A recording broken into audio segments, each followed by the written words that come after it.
நாம் தமிழர் கட்சியினுடைய கொள்கை பரப்பு செயலாளர் சாட்டை துரைமுருகனுக்கு எதிராக கடந்த சில நாட்களாக அவதூற அள்ளி வீசி வரானுங்க. அதில் 2 நபர்கள் அப்படிங்கிறது கவனிக்கப்பட வேண்டியவர்கள்.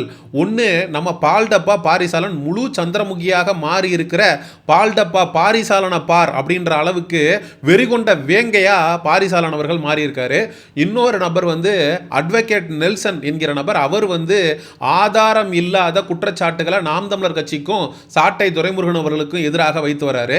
சாட்டை துரைமுருகன் அவர்கள் ட்ரிகர் ஆகி ஒரு அப்பனுக்கும் ஆத்தாளுக்கும் பிறந்திருந்த அப்படின்னா நான் திமுக கிட்ட 2 கோடி வாங்குறேன் நீ குற்றம் சாட்டு வச்சிருக்கிற.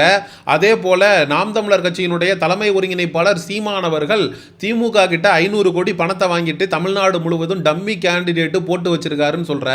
வாயிருக்கு அப்படின்றதுக்காக நீ என்ன வேணாலும் பேசுவியாடா அப்படின்னு அட்வொகேட் நெல்சன் அவர்களுக்கு எதிராக நீ உண்மையிலே ஒரு அப்பனுக்கும் ஆத்தாளுக்கும் பிறந்திருந்தன்னா நான் 2 கோடி வாங்கினதுக்கும் அண்ணன் சீமானவர்கள் திமுக கிட்ட இருந்து 500 கோடி வாங்கினதுக்கும் ஆதாரத்தை வெளியிடு. நீ மட்டும் ஆதாரத்தை வெளியிடலனா நீ ஒரு அப்பன் ஆத்தாளுக்கு பிறக்கலன்னு அர்த்தம் அப்படின்னு சாட்டை துரைமுருகன் அவர்கள் அட்வொகேட் நெல்சன் அவர்களுக்கு எதிராக கடுமையான விமர்சனங்களை முன் வச்சிருக்காரு. இந்த நிலையில தான் பால்டப்பா பாரிசாலன் ஏன் இல்லை நானும் இருக்கிறேனப்பா தலைகீழாகத்தான் குதிக்க போகிறேன் அப்படின்னு முழு சந்திரமுகியாவே மாறி இருக்கான். இந்த பால்டப்பா விஷயத்துல நமக்கு தோன்றது என்னன்னா உன்னை அடிச்சும் பார்த்தாச்சு அவுத்தும் பார்த்தாச்சு உன்னை என்னதாண்டா பண்றது அப்படின்ற மாதிரி தான் இந்த பால்டப்பாவை பார்த்து நம்ம கேட்க வேண்டியிருக்கு. ஏன்னா பால்டப்பா இன்னைக்கு காலையில் சாட்டை துரைமுருகனுக்கு எதிராக எக்ஸ் தளத்தில் ஒரு பதிவு ஒன்று போட்டிருக்கான். அதில் இனிமேல் பிரபல தமிழ் நடிகர் நடிகைகள் இசையமைப்பாளர்கள் இலங்கைக்கு தொழில் நிமித்தமாக சென்று விழாக்கள் நடத்தும் போது தமிழ் தேசியவாதிகள் பொத்தி கொண்டுதான் இருக்க வேண்டும். தமிழ் திரையுலகத்திலிருந்து யாராவது இதுக்கப்புறம் இலங்கைக்கு போனாங்க அவங்களுடைய பட ப்ரமோஷன் நிகழ்ச்சி விழா அப்படின்னா நம்ம மூடிக்கிட்டு தான் இருக்கணும். ஏன்னா தமிழ் தேசியம் பேசக்கூடிய நீங்களே இலங்கைக்கு கிளம்பி உல்லாச பயணம் போயிட்டு வர்றீங்க. அப்படிங்கிறப்ப நாங்கள் போகிறத நீங்கள் எப்படி தடுக்க முடியும் அப்படின்னு அவங்க கேள்வி கேட்டாங்கன்னா தமிழ் தேசியவாதிகள் பொத்தி கொண்டு தான் இருக்க வேண்டும் அப்படின்னு சொல்லி ஒரு பதிவு ஒன்று போட்டிருக்காரு இந்த பால்டப்பா பாரிசாலன். இது சாட்டை துரைமுருகன் அவர்களை தாக்கக்கூடிய பதிவு அப்படிங்கிறதுல எந்த விதமான மாற்று கருத்தும் இல்லை. எத்தனை நடிகர்களையும் எத்தனை இசையமைப்பாளர்களையும் இலங்கைக்கு போக விடாமல் தமிழ் தேசியவாதிகள் தடுத்திருக்கார்கள் என்ற வரலாறே தெரியாத புதிய பேச்சுக்கிட்ட மாட்டிக்கிட்டு தவிக்கி தான் தமிழ் தேசியம். ஏன் நீ பேசுறது மட்டும்தான் தமிழ் தேசியம் நினச்சிட்டு இருக்கியா? அடுத்த முதலமைச்சர் விஜய் அப்படின்னு கொஞ்சம் கூட ஈவிரக்கமே இல்லாமல் தம்ப்நெயில் போட்டு விஜய்க்கு முதல்ல 12%, ராஜராஜ சோழன் 5000 ஓட்டு வித்தியாசத்தில் முன்னணியில் இருக்கிறார், 10,000 ஓட்டு 15,000 ஓட்டுன்ற கதையா முதல்ல 12% உருட்டின விஜய்க்கு அடுத்து 15%, அதுக்கப்புறம் 20% விஜய் வாங்குவாருன்னு சொன்னேன். சில தொகுதிகளை விஜய் கைப்பற்றுவதற்கு கூட வாய்ப்பு இருக்கு அப்படின்னு வாய்கிளிய வசனம் பேசிட்டு நீ எல்லாம் தமிழ் தேசியத்தை பத்தி பேசலாமா?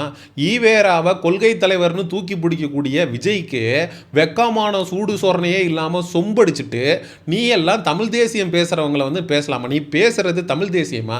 நீயே ஒரு குடி தேசிய கோமாளி. எடப்பாடிக்கும் விஜய்க்கும் மாறி மாறி சொம்படிச்சுக்கிட்டு நீ எல்லாம் சாட்டை துரைமுருகனையும் நாம் தமிழர் கட்சியும் பற்றி பேசுவதற்கு உனக்கு என்ன தகுதி இருக்கு? ஒட்டு மொத்தமா சந்திரமுகியாவே மாறிட்டான் மனுஷன் அப்படிங்கிறேன். அதாவது ஒரு குழுவாக கிளம்பி போய் தங்களுடைய திரைப்படத்தை ப்ரமோட் பண்ணுறதுக்கும் ஒரு விழா நடத்துறதுக்கும் ஒரு தனி மனிதன் சுற்றுலாக்காக ரெஃப்ரெஷ்மெண்ட்டுக்காக கிளம்பி ஒரு நாட்டுக்கு போகிறதுக்குமான வித்தியாசம் கூட புரியாத ஒரு அடிப்படை அறிவில்லாத நபரா இந்த பால்டப்பா பாரிசாலன் அப்படிங்கிற கேள்வி எழுது. இலங்கை அப்படிங்கிறது it's a beautiful tourist spot. அங்கே யார் வேணுமானாலும் போகலாம், சுற்றி பார்க்கலாம். இப்போது இலங்கையிலிருந்து கிளம்பி வரக்கூடிய சிங்களவர்கள் தமிழ்நாட்டில் இருக்கக்கூடிய எந்த ஹோட்டலில் தங்குறாங்க? தமிழர்கள் நடத்தக்கூடிய ஹோட்டல்களில் தான் தங்குறாங்க. நீ அங்கே போய் கொடி பிடிக்க வேண்டியதானே? வெளியேற்று சிங்களவர்களை வெளியேற்று அப்படின்னு. அப்போ ஒரு தனிநபர் சுற்றுலா நோக்கத்திற்காக ஒரு நாட்டுக்கு செல்றதையும் ஒரு குழுவா கிளம்பி ஒரு நாட்டுக்கு போய் இசை நிகழ்ச்சி நடத்துறது அது மாதிரியான விஷயங்களை பண்றதுக்கும் வித்தியாசம் இருக்குடா பால்டப்பா அப்படின்னு இவனுக்கு நறுக்குன்னு தலையில கொட்டி புரிய வைக்கிறது யாரு? ஒரு குரூப் இருக்கானுங்க, அவங்களுக்கு வேலையே நாம் தமிழர் கட்சிக்கும் அண்ணன் சீமான் அவர்களுக்கும் நாம் தமிழர் கட்சியினுடைய கொள்கை பரப்பு செயலாளர் சாட்டை துரைமுருகனுக்கு எதிராக அவதூறு பரப்புறதே முழு நேர வேலையாக வச்சுருக்காங்க. இந்த வருண், பாரிசாலன், ஜெபக்குமார், அருள்குமார் இவங்களுக்கு பொழப்பே நாம் தமிழர் கட்சிக்காரன் என்ன பண்ணுறான் அப்படிங்கிறத விளக்கு பிடிச்சி பார்க்குறது மட்டும்தான். இதே போல தான் இந்த பால்டப்பா பாரிசாலன் நாம் தமிழர் கட்சியினுடைய கொள்கை பரப்பு செயலாளர் சாட்டை துரைமுருகன் அவர்கள் ஹைதராபாத்தில் ஒரு பெண்ணோட விஜயோட சினிமா தியேட்டரில் உல்லாசமாக இருந்தார். ஏண்டா உல்லாசமாக இருக்கிறத தவிர வேற எதுவுமே உங்களுக்கு தெரியாதா? இலங்கைக்கு போய் வந்து ரகசியமாக உளவு பார்த்து தமிழ்நாட்டில் என்னென்னலாம் நடக்குதோ அதெல்லாம் வந்து அங்கே போய் ரிப்போர்ட் பண்ணுறதுக்காக சாட்டை துரைமுருகன் அவர்கள் போயிருந்தார். சிங்களவனுக்கு உளவு பார்க்கக்கூடிய சாட்டை அப்படியெல்லாம் உன்னால் எப்படி பேச முடியுது? எப்படியெல்லாம் டிசைனாக இவனுங்க அவதூறு பரப்புறானு பாருங்க. சீமானவர்களுக்கு 500 கோடி கொடுத்த திமுக டம்மி வேட்பாளர்களை போட்ட சீமான் 2 கோடி ரூபாய் வாங்கி கொண்டு விஜயை விமர்சிக்கும் சாட்டை துரைமுருகன் அவர்கள். இந்த அட்வொகேட் நெல்சனெல்லாம் பார்த்து நம்ம கேட்கணும்னு நினைக்கிறது என்னன்னா, சாட்டை நாக்க பிடிக்கிட்டு சாகிற மாதிரி கேட்குறாரு. ஒரு அப்பனுக்கும் ஆத்தாளுக்கும் பிறந்திருந்தேன்னா நீ வந்து நான் பணம் வாங்கினதுக்கான ஆதாரத்தை வெளியிடு அப்படின்னு. உண்மையிலேயே இதுக்கும் மேலே வெக்கமான சூடு சொரணை இருக்கிறவன் ஒன்று நான் வந்து ஆதாரம் இல்லாத குற்றச்சாட்டு வச்சுட்டேன், அவதூறு பரப்பிட்டேன்னு மன்னிப்பு கேட்பான். அப்படி இல்லைன்னா சாட்டை துரைமுருகனும் சீமானவர்களுக்கும் இந்த மாதிரி 500 கோடி 200 கோடி அப்படின்னு சொல்லி வாய்கிலேயே பேசுனதுக்கு ஆதாரத்தை வெளியிடுவான். ஆக மொத்தத்தில் இவனுங்கள்ட்ட ஆதாரம் அப்படின்னு ஒன்றுமே கிடையாது. அவதூறை கையில் எடுப்பான் அப்படின்னு அண்ணன் சீமானவர்கள் சொல்கிறார். அதாவது கருத்தியலாக பேசி ஜெயிக்க முடியாதவனுடைய கடைசி ஆயுதம் அப்படிங்கிறது அவதூறு. அப்படிப்பட்ட அவதூறை தான் தொடர்ந்து நாம் தமிழர் கட்சிக்கு எதிராக இவனுங்க பரப்பிக்கிட்டு இருக்கானுங்க அப்படிங்கிறது தான் 100க்கு 100 மறுக்க முடியாத உண்மை. அதுவும் இந்த பால்டப்பா பாரிசாலன்னா வெறி கொண்ட வேங்கையா மாறிட்டான், வெறி பிடிச்சி சந்திரமுகியா மாறிட்டான். எது நைட்டு வந்து சந்திரமுகி படம், அந்த ஒரு படத்தில் நீலாம்பரி கேரக்டரில் இருக்கிற ரம்யா கிருஷ்ணன் விடிய அந்த ரஜினிகாந்த் அவர்களுடைய டேப், அந்த கல்யாணம் ஆன டேப்பை பார்த்து அப்படியே வெறி கொண்ட வேங்கையா மாறி இருப்பாங்க. அதே போல் இவன் சாட்டை துரைமுருகனோட அந்த ஸ்ரீலங்கா போன அந்த இன்ஸ்டாகிராம் பதிவை பார்த்து வெறியாகி, ஏன்னா சாட்டை அவர்களுடைய வளர்ச்சி அப்படிங்கிறது மிக பெருசு. ஆக்சுவலாக விஜய் அவர்களை வந்து இந்த அளவுக்கு சாட்டை டேமேஜ் பண்ணுவார் அப்படின்னு சொல்லி இவங்க கற்பனையில் கூட நினச்சி பார்த்துருக்க மாட்டாங்க. விஜய் அவர்களுடைய அரசியலை தொடர்ந்து நாம் தமிழர் கட்சியும் சாட்டை துரைமுருகனும் தோல் உரிச்சிக்கிட்டே இருக்காங்க. விஜய் அவர்களுடைய அரசியலை அம்பலப்படுத்திக்கிட்டே இருக்கானுங்க. ஆனால் இவனுங்க பே அவுட் வாங்குறது யாருக்கிட்ட? ஆதவ் அர்ஜுனா கிட்ட காசை வாங்கிக்கிட்டு விஜய்க்கு ஆமா சாமி போட்டுக்கிட்டு ஜால்ரா தட்டிக்கிட்டு லைட்டாக விமர்சனம் பண்ணிட்டு விஜயை ஒட்டுமொத்த வன்மத்தையும் நாம் தமிழர் கட்சிக்கு எதிராக கக்கிட்டு வரானுங்க. ஆகா நம்ம வாங்கின காசுக்கு மேலே கூவணுமே, நம்ம கை நீட்டி காசை வாங்கிட்டோமே, எப்படியாவது விஜயை வந்து இவனுங்க அடிக்கிற அடியில் அன்றாயர்லாம் கிளியுதே, நம்ம எப்படியாவது டேமேஜ் கண்ட்ரோல் பண்ணணுமே அப்படின்றதுக்காக இந்த பால்டப்பா பாரிசாலன், அட்வொகேட் நெல்சனு, அதுக்கப்புறம் இந்த பிரியகுமார் ஜெமகுமார் இவனுங்கெல்லாம் உட்காந்து ஒப்பாரி வச்சு குழுவாக சேர்ந்து செயல்படுவாங்கன்னு நினைக்கிறேன்.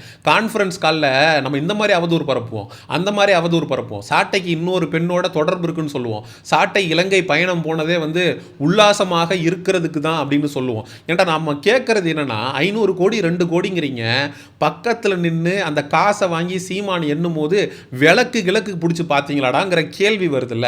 சாட்டை துரைமுருகன் அவர்கள் ஹைதராபாத்தில் ஒரு பெண்ணோடு உல்லாசமாக திரையரங்கில் இருந்தார். ஏன்னா திரையரங்குக்கு பின் சீட்டில் உட்காந்து சாட்டை துரைமுருகன் என்ன பண்ணிக்கிட்டு இருக்காரு அப்படின்னு சொல்லிட்டு விளக்கு பிடிச்சி பார்த்தீங்களாடா அப்படிங்கிற கேள்வி நமக்கு இயல்பாகவே வருது. நம்ம இந்த முழு சந்திரமுகியாக மாறி இருக்கக்கூடிய பால்டப்பா பாரிசாலன், அட்வொகேட் நெல்சன், இது மாதிரி நாம் தமிழர் கட்சிக்காரன் எங்கெங்கே போய் என்னென்ன பண்ணுறான் அப்படின்னு பின்னாடியே போய் விளக்கு பிடிச்சி பார்க்கக்கூடிய நபர்கள்ட்ட சொல்கிறது என்ன அப்படின்னா, டேய் நீங்கள் உங்கள் வேலையை பாருங்கடா, நாங்கள் எங்கள் வேலையை பார்க்குறோம். நீங்கள் தமிழ் தேசியம் அப்படிங்கிற பேரில் விலை போயிட்டீங்க. நாங்கள் பேசுகிறது உண்மையான தமிழ் தேசியம். தமிழ் தேசிய அரசியலை களத்தில் சாத்தியப்படுத்தியிருக்கோம். 8.2 விழுக்காடு வாக்குகளை வாங்கி அங்கீகரிக்கப்பட்ட கட்சியாக நாம் தமிழர் கட்சியை மாற்றியிருக்கோம். நீங்கள் 10க்கு 10 ரூமை தாண்டி நீங்கள் இதுவரைக்கும் பண்ண சாதனை என்ன? அந்த 10க்கு 10 ஏசி ரூமுக்குள்ளே பவுட்ரு கிளையாமல் உட்காந்து பேசுகிறது தான் தமிழ் தேசிய அரசியல் அப்படின்னு உங்களை நீங்களே ஏமாத்திட்டு இருக்கீங்கடா அப்படின்றது தான் இவர்களை பார்த்து நம்ம சொல்லக்கூடிய ஒன்றாக இருக்கிறது.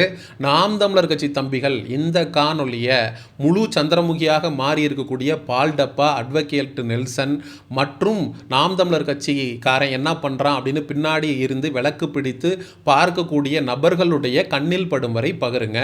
சமூக நிகழ்வு அரசியல் சார்ந்த பதிவுகளுக்கு செயோனிசம் சேனலை சப்ஸ்கிரைப் பண்ணுங்க. அடுத்த ஒரு காணொலி பதிவில் சந்திப்போம். நன்றி, வணக்கம்.